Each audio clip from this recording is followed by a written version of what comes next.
नमस्कार, आप देख रहे हैं खबरें 24/7। मैं सान्या जैन आपके साथ। इंदौर में कोरोना को लेकर फिलहाल स्थिति नियंत्रण में है। वहीं स्वास्थ्य अधिकारी प्रवीण जडिया ने मंगलवार को लेकर हुई जांच को लेकर कहा कि 730 सैंपल कलेक्ट किए गए हैं, जिनमें से 552 आ गए हैं। मंगलवार रात तक शेष बचे हुए आ जाएंगे।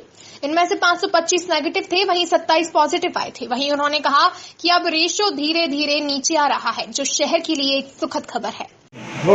सर, क्या स्थिति रही है मंगलवार रात? देखिए, कल पूरे दिन में हमारे ज़िले में 723 सैंपल्स कलेक्ट किए गए थे, जिनमें से 552 का रिपोर्ट आ गया है कल रात तक। शेष का आज अभी दिन में आ जाएगा। इनमें से 525 नेगेटिव थे और 27 पॉजिटिव थे। तो ये पॉजिटिविटी का जो रेशियो है ये धीरे धीरे कम होता जा रहा है, 10% से भी नीचे अब आ गया है।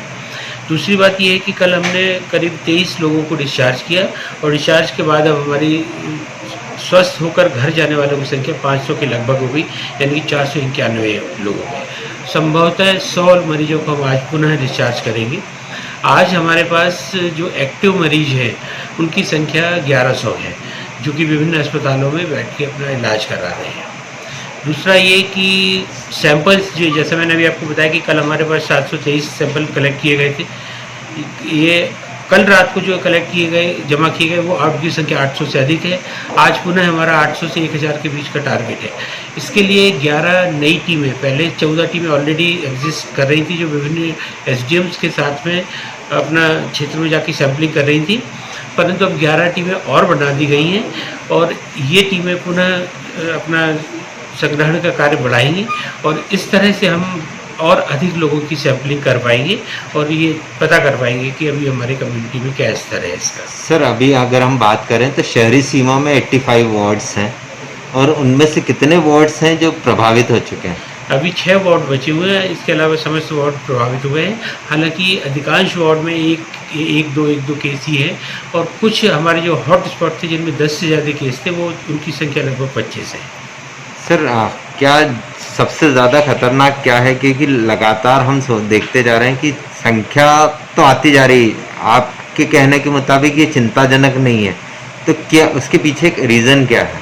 रीज़न ये है कि अगर एक बड़ी पॉपुलेशन में हम सर्वे कराते हैं या रैंडम सैम्पलिंग कराते हैं तो कई लोग ऐसे भी मिलते हैं जो एसिम्प्टोमेटिक पॉजिटिव रहते हैं।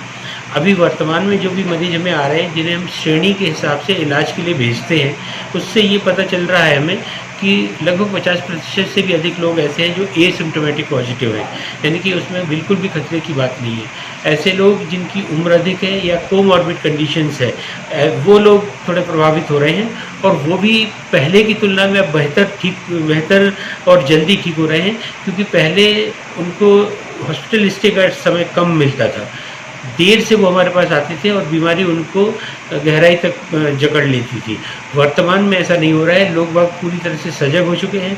हमारी सर्वे टीम घर घर जाके लोगों को बता रही है और इससे अब ये फ़ायदा हो रहा है कि लोग का डिटेक्शन हम अर्ली स्टेज में कर पा रहे हैं और इसीलिए हमारी मॉर्टेलिटी यानी कि मृत्यु की जो दर थी, ये शुरुआत में जो 12% तक पहुंच गई थी, आज वो 4.5% पे आ गई है। देखिए, 70 बॉन्डेड डॉक्टर और 32 रेगुलर डॉक्टरों को हमारे संचालनालय ने यहाँ पदस्थ किया था।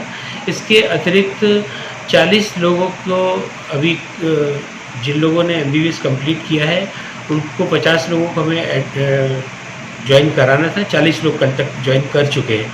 ये सभी लोग सर्वे, रैपिड रिस्पांस टीम या कॉन्टैक्ट ट्रेसिंग या सैम्पलिंग, इस तरह के जितने भी क्षेत्र के कार्य हैं, इन सभी कार्यों में इनको लगाया गया है। सर, ये जो MBBS जिन्हें अभी हम 40-50 लोग कर रहे हैं, ये क्या मतलब कुछ समय की नियुक्ति के लिए है या? ये लोग बॉन्डेड कैंडिडेट्स हैं जिन्होंने MBBS पे प्रवेश के दौरान अपना एक बॉन्ड भरा था कि शिक्षा समाप्त होने के बाद ये 1 वर्ष के लिए अपना ग्रामीण क्षेत्रों में या जहाँ भी सरकार कहेगी वहाँ पर अपनी सेवाएं देंगे। ये उसके तहत है। इनका बॉन्ड 1 साल का रहता है, 1 साल तक ये अपनी सेवाएं देंगे। सर, अब चूँकि प्रदेश के कई जिलों में ये फैलता जा रहा है, हमारे अगर संभाग की बात करें तो कई जिले चपेट में आ चुके हैं, तो ऐसे में वहाँ से अब डिमांड आने लगी कि हमारे डॉक्टर वापस भेज दिए जाए? 2 तरह की डिमांड आ रही है। एक तो ये भी कि हमारे डॉक्टर वापस भेजे जाए, दूसरा ये कि उन डॉक्टर्स को चूँकि 15 से 20 दिन हो गए हैं तो उन डॉक्टर्स को भी हमें कायदे से क्वारंटाइन करना है या मुक्त करना है। और इस संदर्भ में हमने आज एक नोटशीट बना के कलेक्टर महोदय के सामने प्रस्तुत कर रहा हूँ, जो भी उनके निर्देश होंगे उसके हिसाब से हम लोग काम करेंगे। पहले हमने कंटेनमेंट एरिया में किया था, फिर बफर में, अभी बफर का चल रहा है, और इसके पश्चात हम लोग सोसाइटी से रैंडम सैम्पलिंग भी कराएंगे। जी, उसका क्या प्रारूप होगा, किस तरीके से होगा रैंडम सैम्पलिंग? जिस तरह से हमारी सर्वे टीम जाएगी और वो जाकर देखेगी, यदि कोई भी व्यक्ति जिसे सर्दी, खांसी, जुकाम, बुखार, सांस लेने की तकलीफ या कुछ भी सब एक्यूट रेस्पिरेटरी इलनेस या इन्फ्लुएंजा लाइक इलनेस होगी, इन सारे मरीजों को हम अपने इसमें सैम्पलिंग में शामिल करेंगे और इनका सैंपल करेंगे। लगातार खबरों के लिए बने रहिए खबरें 24/7 के साथ।